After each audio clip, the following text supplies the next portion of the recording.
En tant que directeur de l'atelier Canopée des Landes, je suis amené à accompagner des projets régulièrement. Le projet Forest and Life est un projet très particulier auquel j'accorde beaucoup d'importance parce que c'est un projet qui développe des valeurs et une éthique. Les 10 prochaines années seront essentielles pour nos enfants et pour nous-mêmes. Elles s'annoncent cruciales. On est dans un contexte d'effondrement de la biodiversité qui est avéré. On constate les effets du changement climatique et les crises sanitaires. On voit bien qu'elles risquent de se multiplier. Donc cette transition vers un monde plus sécurisé et vivable, hein, tout simplement, c'est maintenant que cela se joue. Nous préparons les enfants qui vivront et feront le monde de demain. Un enfant qui a 10 ans actuellement aura mon âge en 2070. Et notre école doit préparer les enfants à ce monde à venir. Or, nous avons un fonctionnement hérité d'une tradition scolaire qui fait que l'école fonctionne avec un temps cloisonné, un lieu, un groupe classe et des disciplines bien segmentées.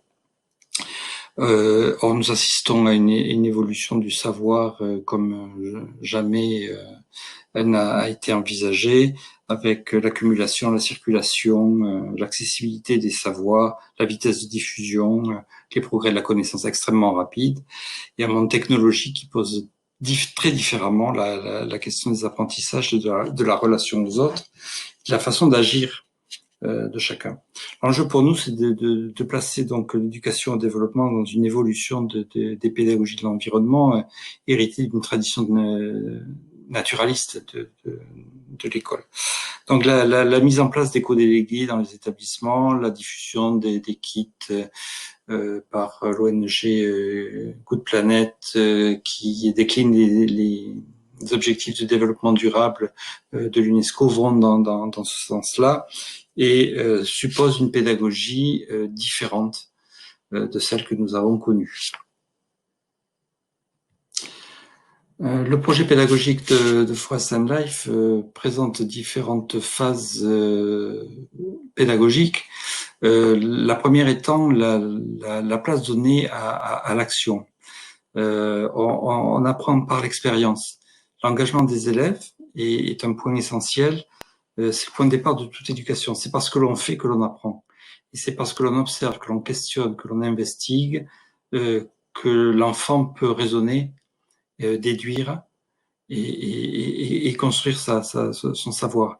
Ça a aussi pour vertu d'indexer la mémoire et de construire un cadre collectif, d'action collective et affectif qui marque l'élève et qui fait que le statut de l'action qu'il mène sera différent d'un travail uniquement porté dans la classe. Le deuxième temps est un temps de retour en classe, justement, mais pour étudier, pour réfléchir. C'est le travail le plus long. Il est essentiel, une fois que l'action sur le terrain est faite, souvent, ce qui manque, c'est, à de nombreux projets, c'est ce travail d'approfondissement de connaissances. C'est ce qui dicte l'engagement. Il faut étudier comment fonctionne un arbre, ce qu'il apporte, une communauté d'arbres, une forêt constituée, comment elle communique, comment il y a des cycles dans la forêt, comment la photosynthèse permet d'apporter des solutions bénéfiques, comment les arbres peuvent séquestrer le carbone. Tout ça doit être étudié avec les enfants.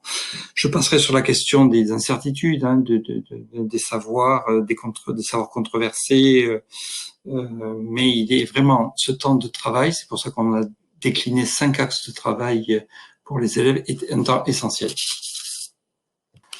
Troisième temps, c'est cette compréhension que le problème que l'on étudie, l'action que l'on a menée dans le territoire doit être compris aussi dans une réflexion beaucoup plus globale. C'est la déclinaison du agir local et penser globalement, qui est souvent, cette deuxième partie de l'assertion est souvent difficile à mettre en œuvre. C'est pour ça que le jumelage qu'a évoqué Pascal est un temps très important.